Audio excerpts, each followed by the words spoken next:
Nous avons le privilège d'avoir un panel tout à fait exceptionnel. Avec nous, à ma droite, le professeur Pierre Beltrame, qui a une connaissance très approfondie de plus de 50 ans maintenant, beaucoup plus de 50 ans.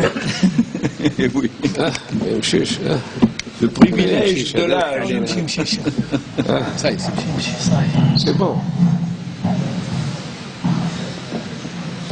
Qui a une expérience capitalisée de plus de 50 ans dans la fiscalité. Bon, Pierre Beltrame a écrit énormément d'ouvrages, que ce soit des ouvrages classiques.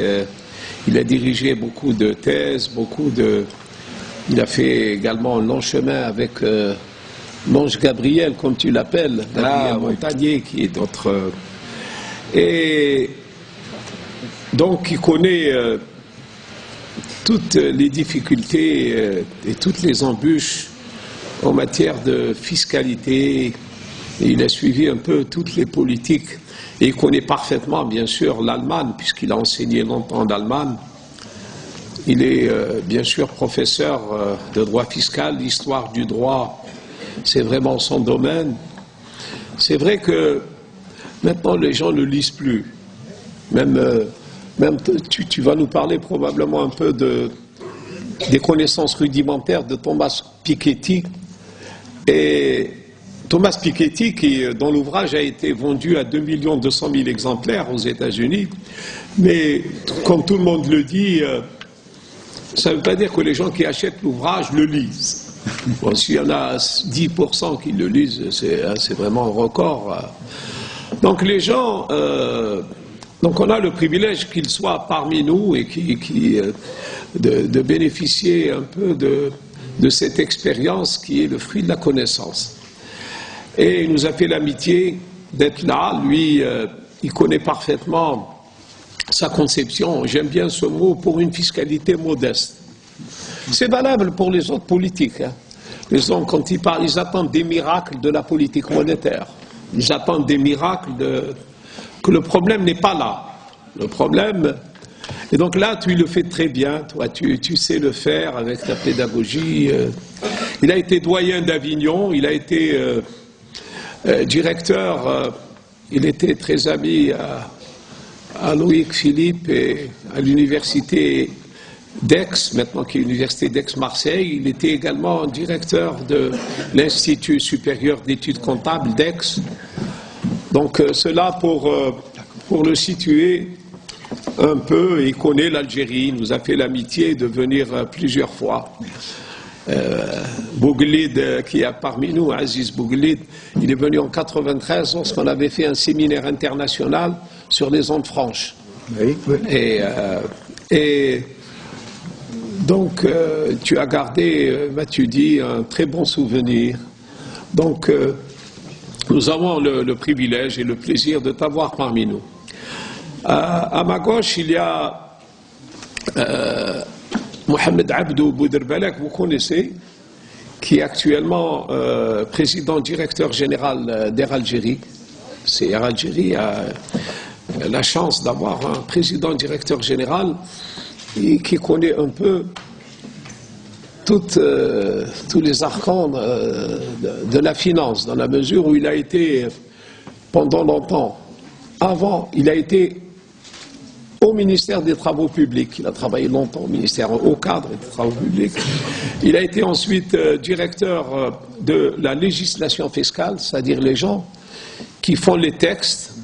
Et nous, on a eu une lacune exceptionnelle, c'est qu'en matière de jurisprudence fiscale, il y a les textes, mais les textes d'application tardent à venir, la jurisprudence fiscale. De la même manière qu'en jurisprudence comptable, on a le même problème. Donc, il connaît parfaitement ces arcans-là. Il a été directeur général des impôts. Hein, directeur général des impôts pendant de longues années. Et surtout, directeur général des douanes.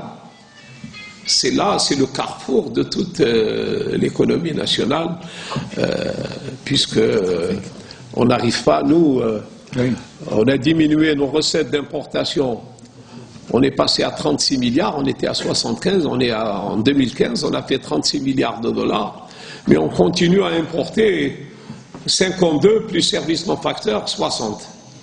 Donc c'est vraiment le carrefour de l'économie qui est là.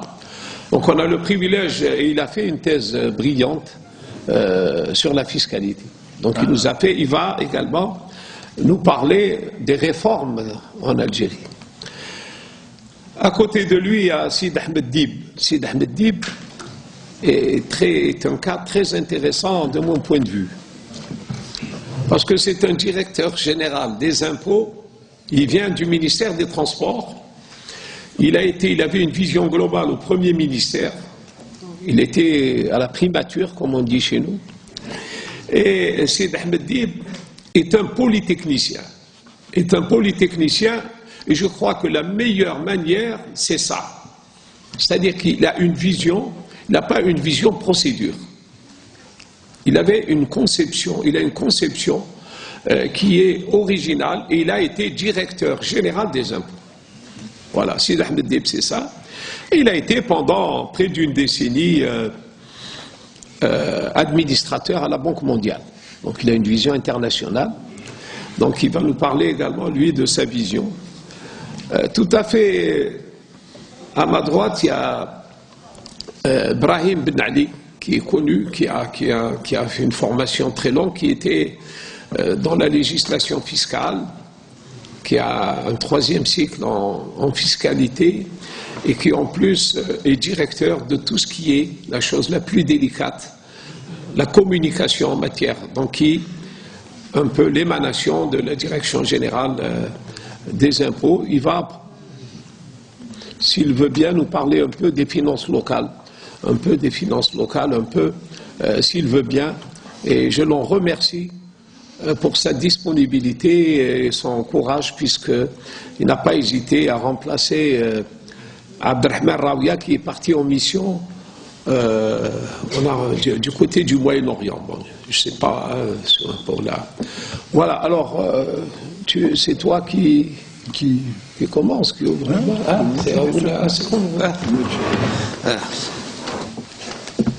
Alors, attendez. Mesdames, messieurs et messieurs les hautes personnalités qui sont ici réunies, je me réjouis d'être à nouveau en Algérie, de recevoir l'accueil que nous en avons reçu. Et vraiment, je remercie du fond du cœur, bien sûr, mon ami Ali Boukrami pour tous les mots très gentils qu'il a dit et qui pour moi, sont très exagérés, mais vous le savez, notre ami ici, Ali Boukrami, c'est un homme qui admire, qui sait magnifier tout ce qu'il touche. Eh bien, alors, il magnifie ses amis, mais pour moi, ce qu'il a dit dépasse de beaucoup la réalité. Je vous le dis tout de suite, donc, tranquillisez-vous, vous n'entendrez pas le maître du droit fiscal, mais seulement un modeste étudiant qui continue à étudier malgré ses cheveux blancs. Alors, je voudrais aussi remercier notre hôte, le directeur général Latrèche, qui nous reçoit dans un cadre magnifique que je ne connaissais pas et qui fait honneur à votre pays et à sa jeunesse, la jeunesse qui travaille et qui progresse et qui est le sel de la terre et l'avenir de notre pays, parce que c'est ça qui compte, n'est-ce pas? Voilà, alors j'avais préparé quelque chose pour vous parler justement de cette fiscalité modeste, mais étant donné que je suis entouré d'excellents praticiens qui ont sur moi l'avantage remarquable, non seulement d'avoir réfléchi sur la fiscalité, mais aussi de l'avoir appliquée. Car vous savez, en France, nous avons un excellent traité de politique fiscale qui n'a plus été réédité depuis et qui était de M. Maurice Lauré, c'est-à-dire le père de la TVA. Et il disait qu'il avait pu faire ce traité de politique fiscale parce qu'il était non seulement effectivement qu'il avait réfléchi, M. Maurice Lauré était comme vous, monsieur, un polytechnicien et un docteur en droit. Et il m'avait écrit une fois, qu'est-ce que je peux faire pour l'université? Je dis, président, il était alors président des Nouvelles Galeries, je crois, ou de la Société Générale. Eh bien, c'est de venir faire des conférences, mais je ne pourrais pas vous payer. Mais donc, M. Maurice Lauré disait dans son traité, j'ai bénéficier à la fois de la connaissance théorique et de la connaissance pratique. Et on ne peut parler de politique fiscale véritablement que lorsque on a ces deux cordes à son arc. Or moi, c'est un arc à une corde, car je n'ai jamais été au gouvernement à élaborer la politique fiscale. Alors, je voudrais pour commencer peut-être vous citer deux anecdotes, deux petits faits qui, à mon avis, ciblent bien les problèmes de la politique fiscale. La première, c'est tiré d'une pièce une pièce de théâtre qui a eu beaucoup de succès en France, il y a une quinzaine, une vingtaine d'années, et qui s'intitule « Le Diable Rouge ». Le Diable Rouge, c'est seulement la montée en puissance d'un ministre de Louis XIV, Colbert, et son éducation par le cardinal Mazarin, qui était donc, en quelque sorte, le premier ministre de la France sous Louis XIII, sous la jeunesse de la régence de Marie de Médicis. Et donc, dans cette pièce, il y a un passage qui nous concerne tout à fait. En effet, le jeune Colbert demande au cardinal Mazarin,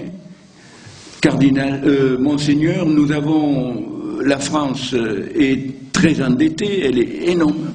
Nous avons épuisé tous les impôts, comment faire? Alors, on ne peut pas en créer de nouveaux. Alors, et Colbert continue, il dit, bon, on ne peut pas demander aux pauvres de payer l'impôt, on les a pressurés. Mazarin dit non, bien sûr, non, les pauvres, on les écarte. Bon. Mais alors, il faut demander aux riches. Mazarin lui dit, alors, vous raisonnez comme un tambour, mon cher. Non, les riches, on ne peut pas les faire payer. Parce qu'un riche nourrit au moins 100 pauvres. Donc, on les met. Alors, Colbert dit, mais alors, Monseigneur, qui va-t-on faire payer? Eh bien, il y a en France énormément de personnes, de Français qui ne sont ni riches ni pauvres, mais qui veulent devenir riches et qui ont peur de devenir pauvres. C'est cela qu'il faut ponctionner, parce que cela, au plus vous leur en demandez, au plus ils en produisent, au plus ils travaillent pour payer. Et je crois que là, nous avons déjà une belle vision de la fiscalité, de la politique fiscale. Qui va payer? Pas les pauvres, bien sûr, puisqu'ils n'ont rien. Pas les riches, parce que si on les fait payer, bon, ben, ou ils s'en vont, ou ils cessent, ils dissimulent, bien c'est la classe moyenne. Cette classe moyenne qui, elle, comme le dit l'auteur de théâtre, eh bien, comme le dit Mazarin, ne veut pas devenir pauvre, et n'est pas riche, mais espère devenir. Voilà, alors ça c'est la première anecdote.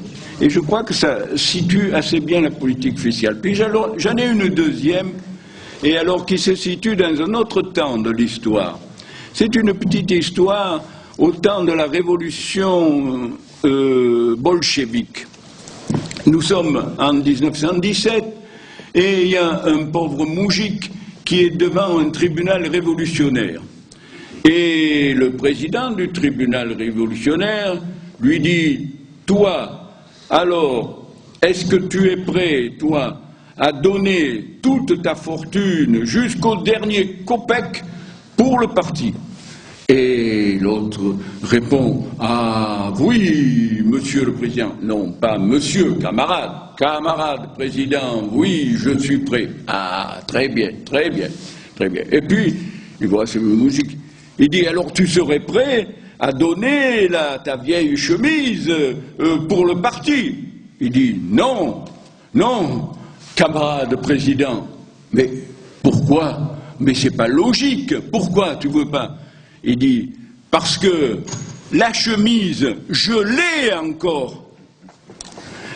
C'est-à-dire qu'on est toujours prêt à augmenter les impôts quand on est sûr de ne pas les payer. La fortune, il n'en avait pas. Bien sûr qu'il peut la donner, mais la chemise, il l'a encore. Et celle-là, il ne la donne pas. Et à partir de là, voilà toute la quadrature du cercle, n'est-ce pas? Alors, maintenant, quand même, soyons un peu sérieux, parlons de choses sérieuses. La politique fiscale, politique budgétaire, eh bien, il faudrait d'abord, et peut-être on en reparlera, la définir. La politique fiscale, ce n'est que, comment dire, elle est au service de la politique